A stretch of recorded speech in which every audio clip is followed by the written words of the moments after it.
What's going on, guys? Welcome back to another video on my 92 Nissan 300ZX. Since the last video, I was able to get a hold of Z-Shack. I ended up having to call them, and I ended up getting some injectors from them, and I also ordered a radiator. The radiator was from eBay, but the injectors are here.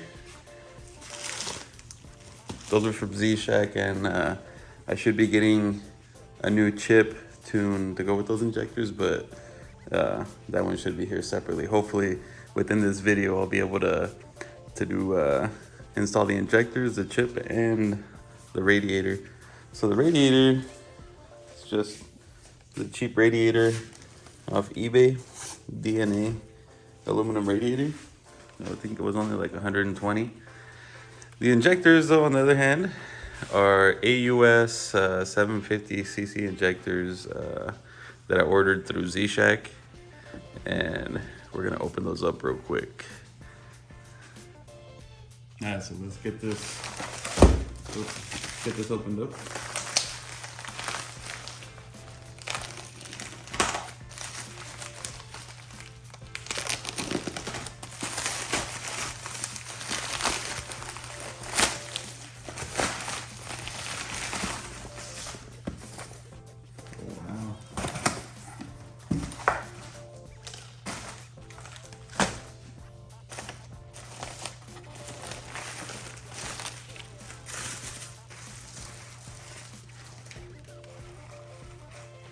The noise.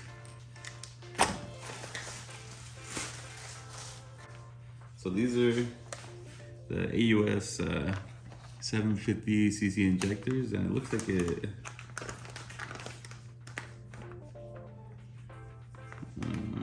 they came, they were tested, flow tested, and it came with the adapters. Since mine is mine's the old style injectors, and I'm going to the new style injectors. They came with the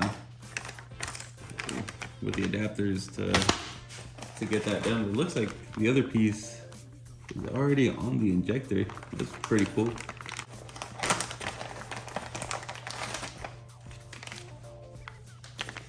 There's that little adapter at the bottom is what makes makes you be able to use the new style injectors on that old style intake.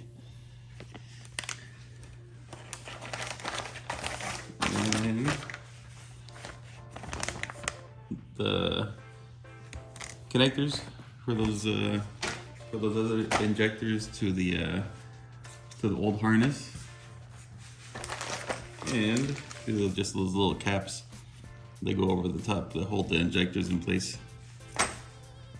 So that's that. I was so excited injectors finally showed up. It's been about 2 weeks, so I'm just happy that I'm gonna be able to have this thing running here pretty soon. So the next thing we're gonna open up is the radiator, but it's nothing special. But I'm gonna show you guys the radiator too.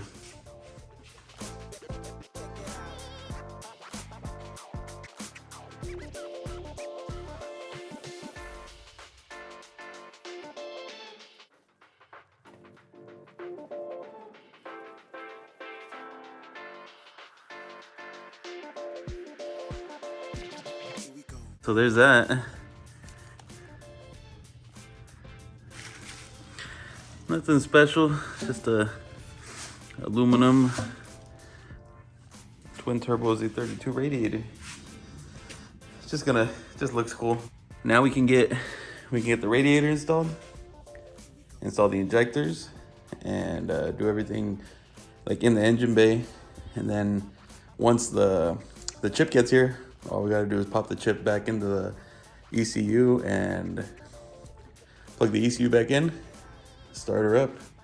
Well, besides that, we're gonna be running E85 only, so I'm gonna have to go to the gas station and get some E before we even try and start it. But once we get there, hoping that I get to that point in this video and not make it too long. The last couple ones have been super long. First, radiator hose.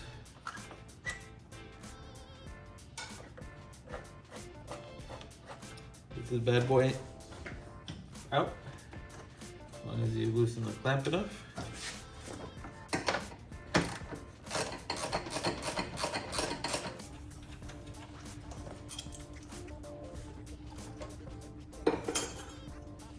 Now the radiator is free, but we still got our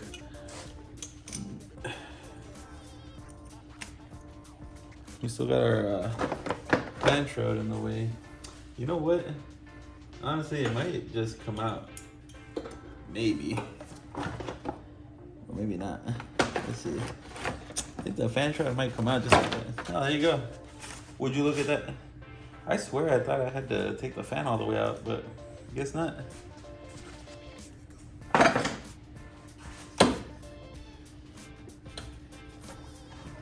Now let's see if I can squeeze the hose through.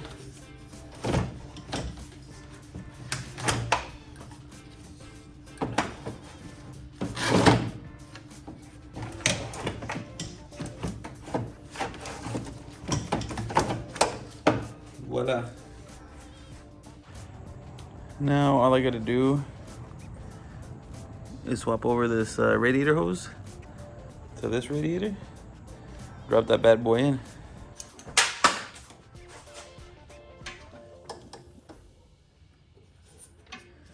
So I'm pretty sure these brackets will work enough to hold it in place, but they do not. I don't think they're gonna fit. Nope. So at least for now, I'm just gonna put it on like this, maybe, and tighten it down, and it's probably gonna hold it in place, but probably gonna have to make some brackets for this. And so this is where the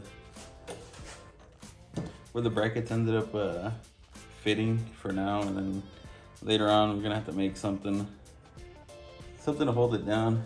I could probably get them on over, like on top of this little lip on the radiator, but I don't know, I don't want to damage it, so I'm just gonna wait until I can make something a little bit bigger that goes over this radiator. But for now, this is good. It's on there. It's sturdy. And let's not forget our reservoir hose, and that'll be it for the radiator. Super easy. I remember doing this on another Z that I had, and for changing the radiator, I think I probably just did it like a stock radiator, factory one, but I don't know why I remember it being so difficult. This was also like probably like 6 years ago, so probably back then everything seemed impossible to me. Alright guys, so I ran into my first issue. This spot right there, I don't know if I can show you guys that. Hold this damn thing. Right here on number 1 cylinder, the injector connector won't go on because it hits that piece. So I'm gonna grind a little chunk of that off, and that way that connector will fit in. I should have probably showed you guys right now, but once I cut it off, I'll just show you. Once I have the intake on. That was pretty stupid. I was about to start tightening it down, and I saw that one wasn't gonna fit at all. So now I'm gonna cut that off, and I'll show you guys again once I put the intake on where I cut, and that way you guys can see where the connector was hitting. Alrighty, so I got that grinded down now. You can see barely. Maybe I'm gonna take the intake probably back off, and I can show you guys, but you can see that now it barely clears. There it is, guys. All put back together.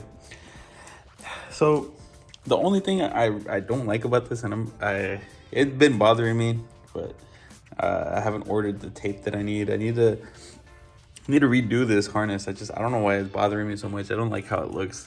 And the connectors for the injectors, like the adapters, they're They're pretty long.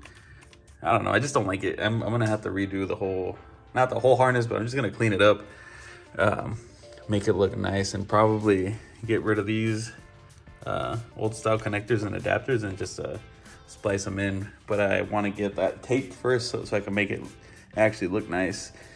But anyways, that's put back together. I actually had to get another gasket, another intake plenum gasket, from taking it off, putting it on so many times, the gasket ended up ripping. So anyways, put back together. So I do need to get another battery so I can stop taking the battery out of my other car. And then the very last thing that we're waiting on is our chip for our ECU. So, all right, so you got 4 Phillips head screws on the sides of this. You take those off, and then you can lift this up right here. And I had already done this, so it's probably gonna be easy to take out, but this right here is the little chip that we're gonna be replacing, that we're getting from Z-Shack. So if you didn't have this, you would have to have this this socket soldered in. So the factory one gets taken out, this one gets soldered in, and then you can just get one of these made for whatever you need, whatever your car has, and they chip it to this, and then all you have to do is pop that bad boy back in. And I mean, this is the Jim Wolf one. I've heard that they don't work that great, and then I'm hearing that those injectors that I had were pretty shitty too, even though they're Nissan 555s. So that's why we went with injectors that we know work. Yeah, that's all we're gonna be waiting for, is that little thing. Once we get that, we're gonna go to the gas station, get some E, and hopefully try and start this thing up in this video. So let's hope we get this here pretty soon. So as soon as I get that, I'll get right back to you guys. The chip from Z-Shack showed up, and haven't opened it yet. I'm gonna open it up with you guys right now so we can see the chip. I mean, there's not much to see, but it looks just like that. But I'm gonna open it up with you guys anyways.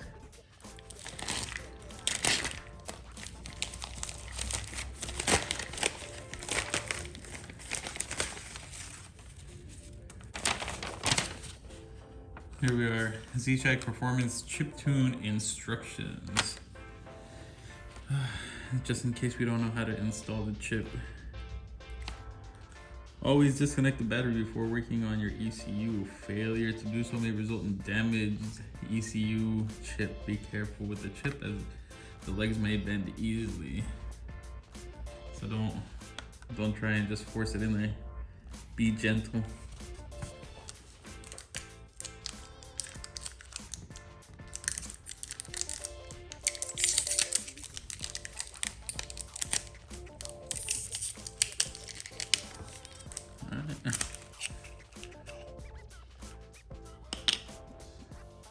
So it says on here, let's see if it'll show that.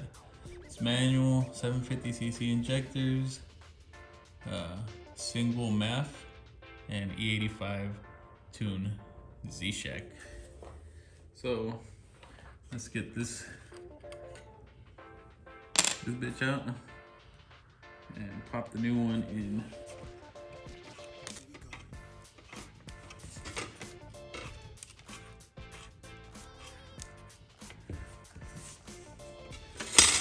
Alright, there it is. You just gotta put this back on.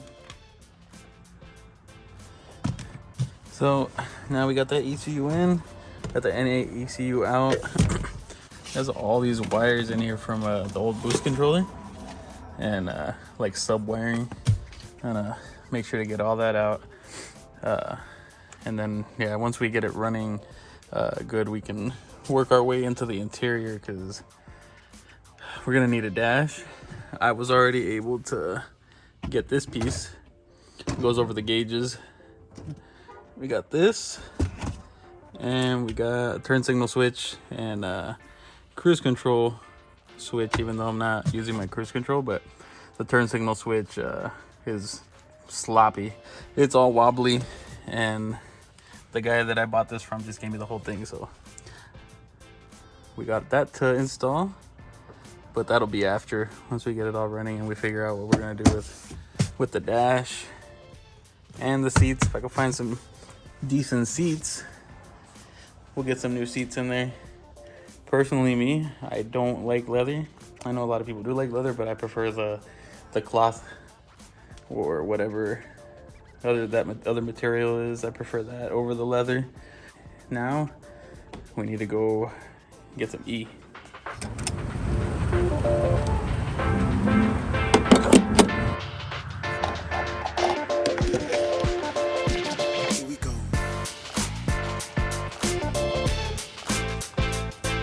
All right, guys, so now we got some E85 in there. It says that it's E85, but then it says right at the pump, it says between 51 to 85, no, between 81 to 83% ethanol content. And I know there's another gas station in town that has a higher content than that one, but this was the closest one to my house, so it'll be good for now. We put 5 gallons in it, that way we can get it started, and then once it's started and running, we can take the car over to the other pump to fill it up. But now that we got that, I need to go over this real quick, all the engine based stuff, and make sure I didn't forget anything. And then we're gonna try again. Well, we're gonna put a battery in, but after we get a battery in there, we're gonna try again, start it up, see what happens.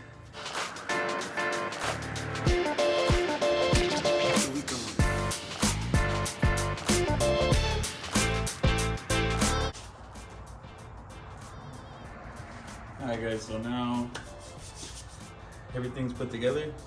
I'm gonna try it out and see if it's gonna start. The lights come on, and that's because of the turn signal switch being all messed up, so something else we're gonna have to do. Oh, cross on my fingers.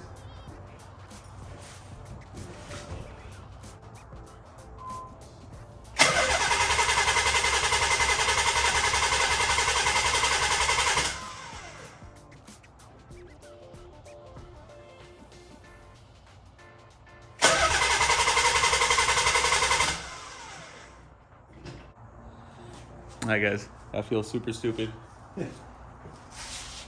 The PTO wasn't even plugged in, and this is another thing that I have to take care of. Alright, let's try it again.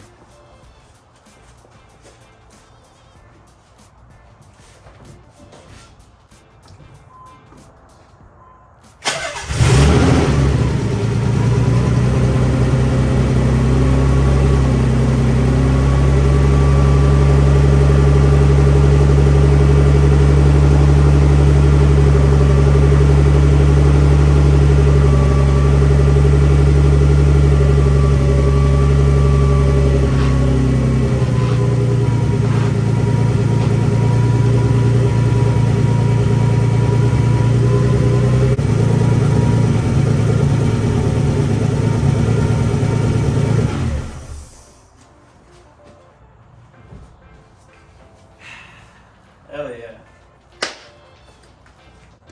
Alright, there you have it guys, it runs. I am freaking happy as all hell. It feels like it's been forever. It's only been like 2 months, 3 months, but man, I'm so happy I'm so happy this thing's running. And I really want to go for a drive right now knowing that it runs this good. But before I take it for a drive, I gotta put the turn signal switch on so that the high beams aren't on, and I could turn the high beams on and have my normal headlights on, and then the brake switches too. I don't know if I talked about that before, but the brake switches, both of them like are popped out. Maybe once I take them out, I'll show you guys, but they're popped out like just from sitting for so long. I have to get those too before I go take it for a drive. And I know as soon as I take it for a drive, I'm gonna find a bunch of other problems, like the suspension's probably blown. We're gonna have to go through the whole suspension, but just super happy that it's running now. That's one less thing that I have to worry about. So with that being said, you guys saw that it runs now, and as soon as I get the brake switches, I'll make another video so that we can do the turn signal switch, the brake switches, and then we'll go on a little test drive and see how she drives. Hopefully not too horribly bad, but you know, quick little drive around the street just to see what else we're gonna be needing. Anyways, guys, hope you guys are enjoying this as much as I'm enjoying making them, and we'll see you on the next one. Peace.